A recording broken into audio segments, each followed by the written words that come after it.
اعوذ باللہ من الشیطان الرجیم، بسم اللہ الرحمن الرحیم، السلام علیکم ورحمۃ اللہ۔ آج کی آیت نمبر 113 کو ہم سمجھتے ہیں، جس میں اللہ تعالیٰ کہتے ہیں وقالت الیہود، اور یہود نے کہا یا یہود کہتے ہیں لیست النصارى علی شیء، نہیں ہے عیسائی کسی بھی چیز پر، یعنی عیسائیوں کی کوئی بنیاد نہیں ہے۔ وقالت النصارى، اور عیسائیوں نے کہا، نصارہ نے کہا لیست الیہود علی شیء، یہود کسی بھی چیز پر نہیں ہے۔ اب نصارہ کون ہے اور یہود کون ہے، یہ ہم کل پڑھ آئے ہیں، اور ان سے الگ ایک تیسرا گروہ ہے جو ہم مسلمان ہیں، اور ہم مسلمانوں کے بارے میں اللہ تعالیٰ نے کل کہا کہ بلا من اسلم وجہہ للہ، جس نے اپنے آپ کو اللہ کے لیے جھکا دیا، وہ محسن، اور وہ ہو بھی محسن، یعنی وہ اپنے اعمال اس طرح کرے جیسے اللہ اسے ہر وقت دیکھ رہا ہے، یا اللہ ہر وقت اس کے سامنے ہے، جیسے حاضر ناظر ہے، اور اس کو دکھانے کے لیے وہ عمل کر رہا ہے، یعنی خود کو بہتر سے بہتر کر رہا ہے۔ ایک تو اپنا غرور، اپنا تکبر، ہر چیز اللہ تعالیٰ کے آگے جھکا دی، اپنا رخ اللہ تعالیٰ کی طرف پھیر دیا، اور پھر خود کو بہتر سے بہتر کرنے کی کوشش کر رہا ہے۔ لیکن ایک طرف پھر بنی اسرائیل ہیں اور ایک طرف نصارہ ہیں، جن کو یہ پرواہ نہیں ہے کہ ہم کیسے ہیں یا ہم اللہ تعالیٰ کو کیسے لگتے ہیں، بلکہ انہیں یہ پرواہ ہے کہ دوسرے اللہ تعالیٰ کو کیسے لگتے ہیں، یا دوسروں کی حیثیت اللہ تعالیٰ کے نزدیک کیا ہے۔ ایک محسن ایسا نہیں ہوتا، ایک محسن کو اپنی پرواہ ہوتی ہے، ایک سچے مسلمان کو اپنی پرواہ ہوتی ہے، وہ دوسروں پر جلدی جلدی انگلیاں نہیں اٹھاتا۔ جیسے ان الفاظ میں آپ نوٹ کریں گے کہ یہود نے نصارہ پر انگلی اٹھائی، اور نصارہ نے یہود پر انگلی اٹھائی، اور انگلی اٹھا کر کیا کہا؟ وقالت الیہود، ان یہود نے کہا یا یہود کہتے ہیں لیست النصارى علی شیء، نصارہ کی کوئی بنیاد ہی نہیں ہے، ان کی کوئی اصل ہی نہیں ہے، یہ راستے پر ہے ہی نہیں۔ وقالت النصارى، اور نصارہ نے کہا لیست الیہود علی شیء، یہود کی کوئی چیز، کوئی بنیاد ہے ہی نہیں، وہ کسی چیز پر ہی نہیں ہے۔ یہاں پر مزے کی بات یہ ہے کہ اللہ تعالیٰ نے ان دونوں گروہوں کو غلط نہیں کہا، کیونکہ یہود بھی اپنے حساب سے صحیح کہتے ہیں، واقعی نصارہ کی کوئی اہمیت نہیں، کیونکہ نصارہ اللہ تعالیٰ کے ساتھ شرک کرتے ہیں، اور آپ کو پتہ ہے گناہوں میں سب سے زیادہ کبیرہ گناہ شرک ہی ہے، اور جو اللہ تعالیٰ معاف نہیں کرتا۔ ہاں، اگر دنیا میں کوئی شرک سے توبہ کر لے تو اللہ تعالیٰ معاف کر دیتا ہے، لیکن قیامت کے دن اللہ تعالیٰ شرک معاف نہیں کریں گے۔ تو اس لیے نصارہ اپنے حساب سے یہود کے لیے ٹھیک کہتے ہیں، اور یہود اپنے حساب سے نصارہ کے لیے ٹھیک کہتے ہیں۔ ایک تو نصارہ اللہ تعالیٰ کے ساتھ شرک کرتے تھے، اور دوسرا یہود وہ اللہ تعالیٰ کے انبیاء میں تفریق کرتے تھے، ان میں فرق ڈالتے تھے، کسی کو مانتے تھے، کسی کو نہیں مانتے تھے، کسی کو قتل کر دیتے تھے، کسی کی نافرمانی کرتے تھے۔ تو اسی طرح اللہ تعالیٰ کہہ رہے ہیں وَهُمْ يَتْلُونَ الْكِتَابَ، جبکہ وہ کتاب پڑھتے ہیں۔ یہاں پر کتاب سنگولر آیا ہے، یعنی ایک کتاب، ایک ہی کتاب کے پڑھنے والے ہیں۔ ویسے دونوں کے پاس الگ الگ کتاب تھی، توریت اور انجیل، اور جیسے ہم بات کر چکے ہیں کہ یہ توریت اور انجیل اصل میں ایک ہی کتاب تھی۔ شروع میں اللہ تعالیٰ نے اس موقع کے حساب سے انہیں توریت عطا کی تھی، پھر اسی توریت کو مزید اس وقت کی ترقی کے حساب سے، اس وقت کے لوگوں کی ذہنیت کے حساب سے انجیل، اس توریت کے مزید احکامات کو نکھار کر، اس کی حکمت بتا کر اللہ تعالیٰ نے انہیں انجیل عطا کی۔ تو یہ دیکھا جائے تو ایک ہی کتاب تھی۔ جیسے آپ کو یہود میں بھی ملے گا اولڈ ٹیسٹمنٹ اور نیو ٹیسٹمنٹ، یعنی کہ پرانی اور نئی کتاب، ان میں یہ تصور موجود ہے۔ تو یہ ان کے پاس ایک ہی کتاب تھی، سمجھے ایک ہی طرح کی کتاب پڑھتے تھے، اور اس کتاب میں اصل کیا پڑھتے تھے؟ اصل یہ پڑھتے تھے کہ کس کی بنیاد ہے، کس کی بنیاد نہیں ہے، یہ کس درجے پر ہے، وہ کس درجے پر ہے۔ بالکل اسی طرح جیسے آج مسلمان بھی اگر اللہ تعالیٰ کی کتاب پڑھیں تو ان کا مقصد یہی ہوتا ہے کہ فلاں کو ثابت کریں کہ وہ غلط ہے، کیونکہ اس آیت کے حساب سے فلاں کی کوئی حیثیت نہیں ہے، کوئی اہمیت نہیں ہے، وہ سیدھے راستے پر نہیں ہے اس آیت کے حساب سے۔ تو یہ کام یہود کے ہیں، یہ کام نصارہ کے ہیں، یہ کام ہم مسلمانوں کے نہیں ہیں۔ ہم اللہ تعالیٰ کی کتاب کو اس لیے نہیں پڑھتے، ہم اللہ تعالیٰ کی کتاب کو ہدایت کے لیے پڑھتے ہیں، محسن بننے کے لیے پڑھتے ہیں، اللہ تعالیٰ کے آگے جھکنے کے لیے پڑھتے ہیں۔ ہم یہود سے عمل نہیں کرتے، اگر ہم ان جیسے عمل کریں تو ان میں اور ہم میں کوئی فرق نہیں رہے گا۔ تو اس لیے دوبارہ سن لیں، یہ یہود کہتے ہیں کہ نصارہ کی کوئی بنیاد نہیں، اور نصارہ کہتے ہیں کہ یہود کی کوئی بنیاد نہیں۔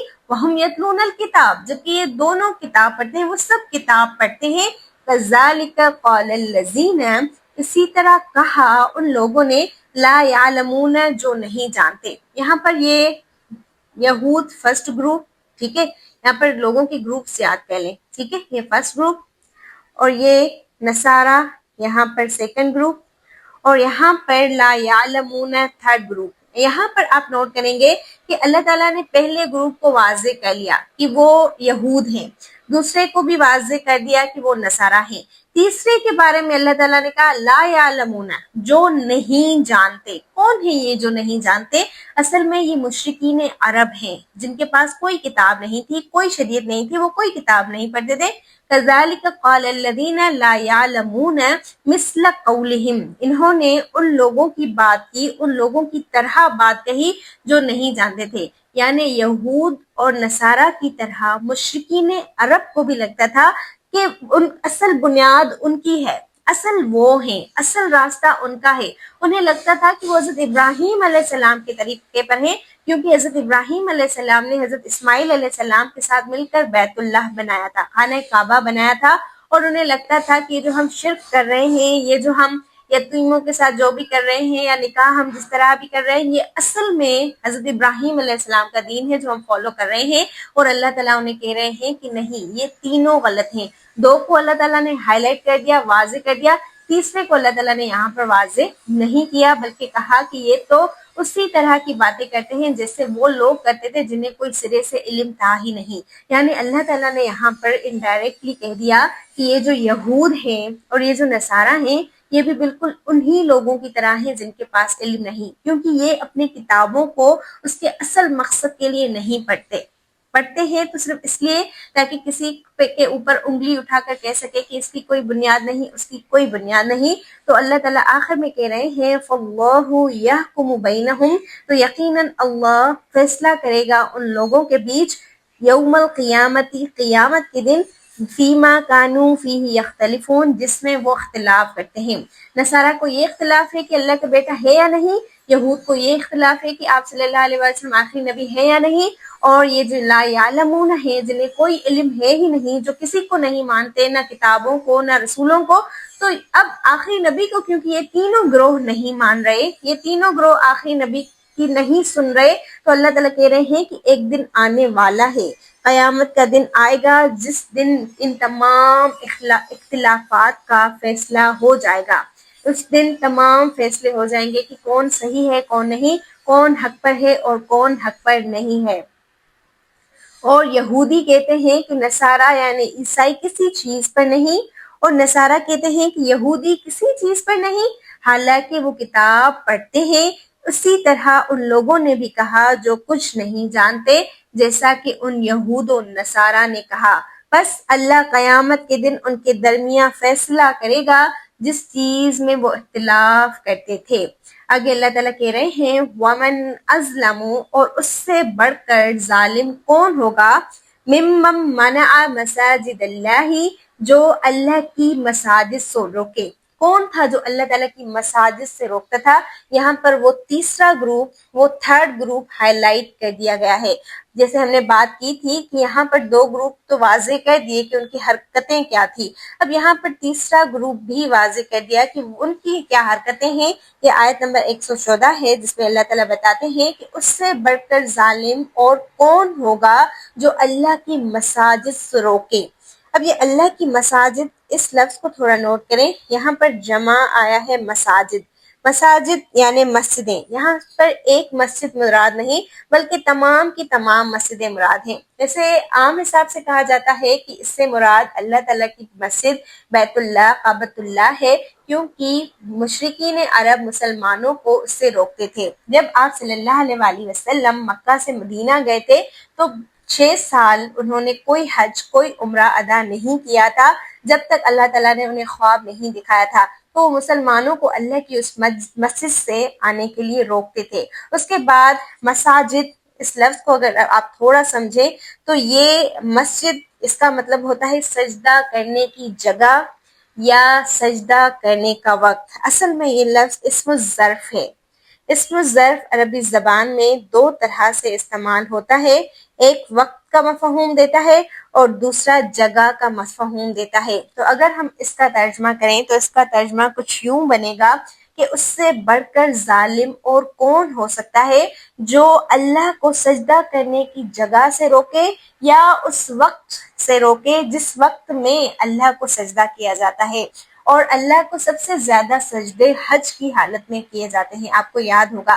اور وہ حج مشرکین عرب حج سے روکتے تھے، انہوں نے مسلمانوں کے لیے کعبۃ اللہ کا دروازہ بند کر دیا تھا 6 سال تک، یا یوں سمجھے کہ بعد میں 7ویں سال انہوں نے جا کر کہیں اجازت دے دی تھی جب انہوں نے اپنے آپ کو مسلمانوں کے سامنے سرنڈر کر دیا تھا یا جب وہ تھک گئے تھے۔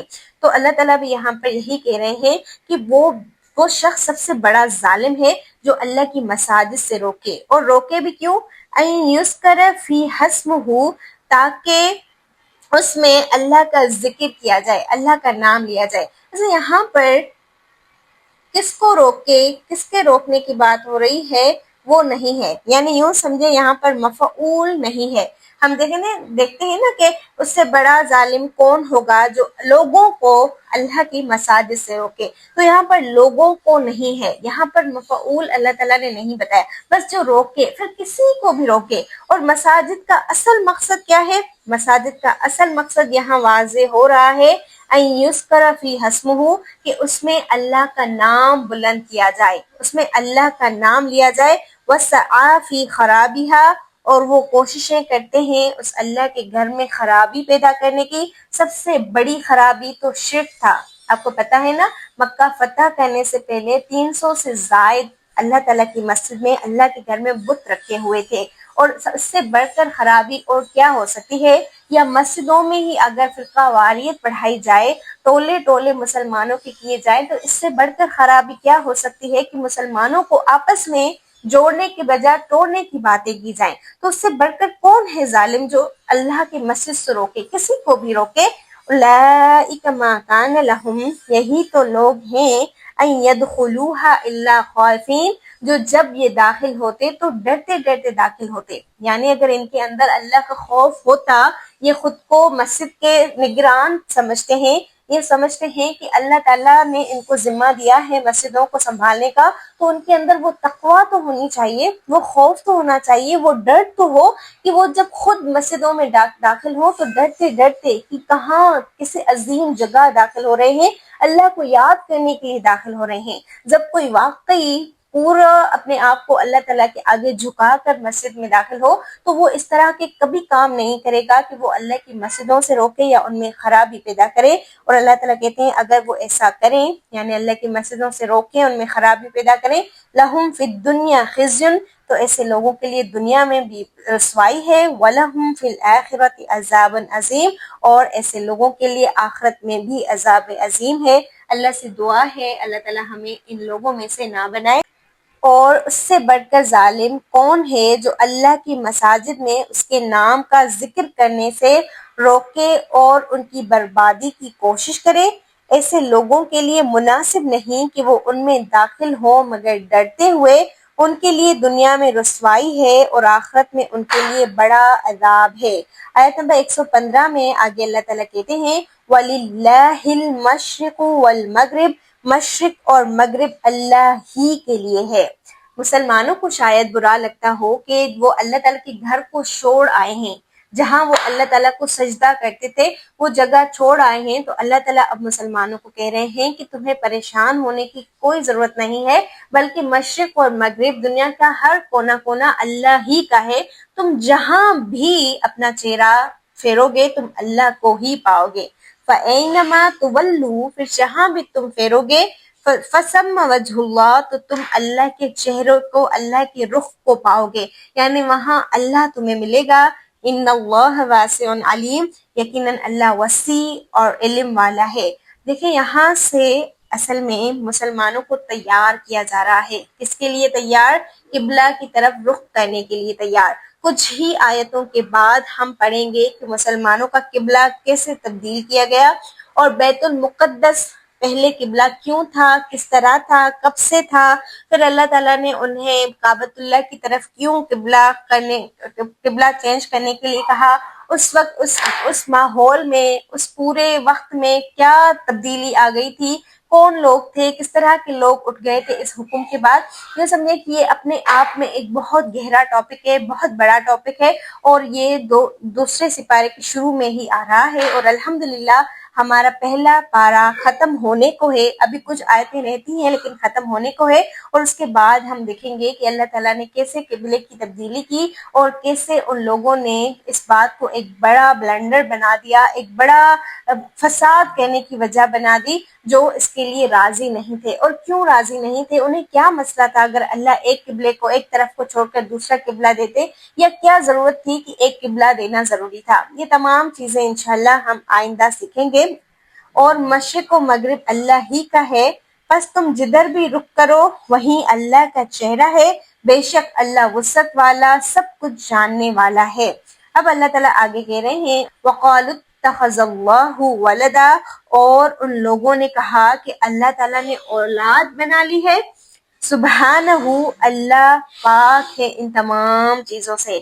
سبحانہ کا ایک استعمال ہمارے پاس ہوتا ہے جب ہم کوئی اچھی چیز دیکھتے ہیں، یا جب ہم کوئی پیاری چیز دیکھتے ہیں، تعریف کے لائق چیز دیکھتے ہیں، تو ہم کہتے ہیں سبحان اللہ۔ کسی کی آواز اچھی ہو تو سبحان اللہ، کسی کی بلڈنگ اچھی ہو تو سبحان اللہ۔ لیکن اللہ یہ لفظ کب استعمال کرتے ہیں؟ اللہ یہ لفظ تب استعمال کرتے ہیں جب ایسی کوئی بات آئے جو اللہ کے شایان شان نہ ہو۔ اللہ نے اولاد بنا لی ہے، سبحان اللہ۔ سمجھ میں آ رہی ہے؟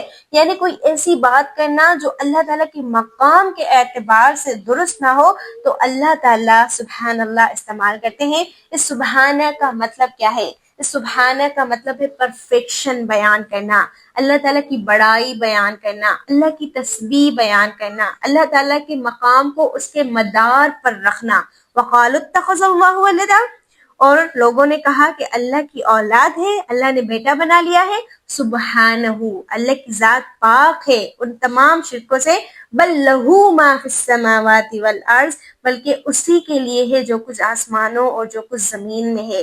دیکھیں جب اولاد ہوتی ہے تو انہیں ملکیت سے کچھ دیا جاتا ہے نا، جبکہ زمین و آسمان اور اس کے بیچ کی جو بھی چیزیں ہیں وہ سب اللہ کی ہیں۔ اللہ کا کوئی بھی شریک نہیں ہے، اللہ کا کوئی وارث نہیں ہے، اللہ کی کوئی اولاد نہیں ہے۔ کل لہ قانتون، ہر چیز اللہ کی فرما بردار ہے۔ قانت کہتے ہیں اس طرح عمل کرنے کو کہ آپ کسی کو حکم کہیں اور وہ حکم کرے اور وہ کہے یس سر۔ جیسے مثال اللہ تعالیٰ نے ابھی آسمان کو حکم دیا ہے کہ وہ خاموش رہے، تو آسمان اللہ کے حکم سے اس وقت قانت ہے، وہ اپنی جگہ پر برقرار ہے، اپنی ہیبت کے ساتھ کھڑا ہے۔ زمین اپنی پوری طاقت کے ساتھ بچھی ہوئی ہے، لیکن جیسے ہی اللہ تعالیٰ کا حکم ہوگا زمین کو کہ وہ پوری کی پوری تباہ ہو جائے، وہ ایک سیکنڈ نہیں لگائے گی اللہ کو حکم ماننے سے۔ جب آسمان کو حکم ہوگا دروازے دروازے ہو جاؤ، جب پہاڑوں کو حکم ہوگا ریزہ ریزہ ہو جاؤ، اور اسی طرح جب آسمانوں اور زمین اور ان کے بیچ میں جو بھی چیزیں ہیں تمام چیزوں کو حکم ہوگا، تو وہ اللہ کی شروع سے ہی قانت ہیں، فرما بردار ہیں، ایک حکم پر لبیک کہہ دیتی ہیں۔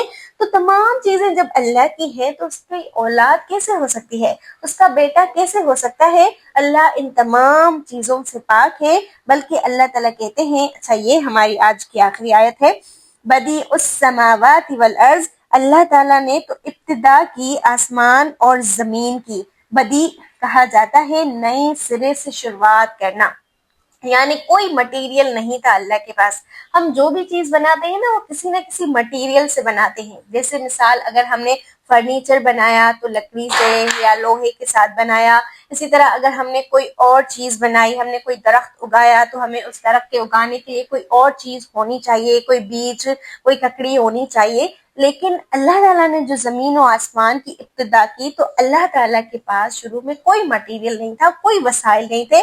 بدیع کہا جاتا ہے نئے سرے سے بنانے والا، تو اللہ زمین و آسمان کو نئے سرے سے بناتا ہے۔ وَإِذَا قَضَىٰ أَمْرًا، اور جب اللہ کسی چیز کا، کسی حکم کا فیصلہ کرتا ہے، فَإِنَّمَا يَقُولُ تو وہ صرف کہتا ہے لہو اس کو کن ہو جا فیقون تو وہ ہو جاتا ہے. جیسے لوگ کہتے ہیں کہ حضرت عیسیٰ علیہ السلام اللہ کا بیٹا ہے، جبکہ اللہ تعالیٰ کہتے ہیں کہ حضرت عیسیٰ علیہ السلام کن ہے. اللہ کا کلمہ کن، اللہ نے حضرت عیسیٰ علیہ السلام کے لیے کہا کن ہو جا تو وہ حضرت مریم کے پیٹ میں ہو گئے. اسی طرح اللہ تعالیٰ نے کہا کن ہو جا تو زمین و آسمان بن گئے. اللہ تعالیٰ نے کہا کن ہو جا تو لوگوں کے دلوں میں ہدایت چل گئی. اللہ تعالیٰ کو بس کن کہنے کی ضرورت ہوتی ہے اور چیزیں خود بخود ہو جاتی ہیں، بلکہ اللہ تعالیٰ کو کن کہنے کی ضرورت نہیں ہوتی. یہ تو ہمیں سکھانے کے لیے ہے کہ اللہ کی اتنی طاقت ہے. تو جس کی اتنی طاقت ہو کہ ایک کلمہ کن سے وہ لوگوں کے دلوں میں ہدایت ڈال دے، وہ کسی کے پیٹ میں اولاد ڈال دے، یا وہ کچھ بھی کر لے، کچھ بھی کر دے، زمین کو بنا دے، آسمان کو بنا دے، اس کے بیچ کی تمام اشیاء کو بنا دے، تو ایسا کیسے ہو سکتا ہے کہ اس کی کوئی اولاد ہو؟ اگر اس کی کوئی اولاد ہوتی تو وہ اس کی برابر ہوتی، اس کی شریک ہوتی، جبکہ ہم دیکھتے ہیں کہ یہ کائنات صرف ایک ہی خالق کی بنی ہوئی ہے. تو اس لیے سمجھ لو کہ انہوں نے کہا کہ اللہ نے بیٹا بنا لیا ہے، پاک ہے وہ ایسی بات سے، بلکہ جو کچھ آسمانوں اور زمین میں ہے وہ سب اسی کا ہے اور سب کے سب اس کے فرما بردار ہے.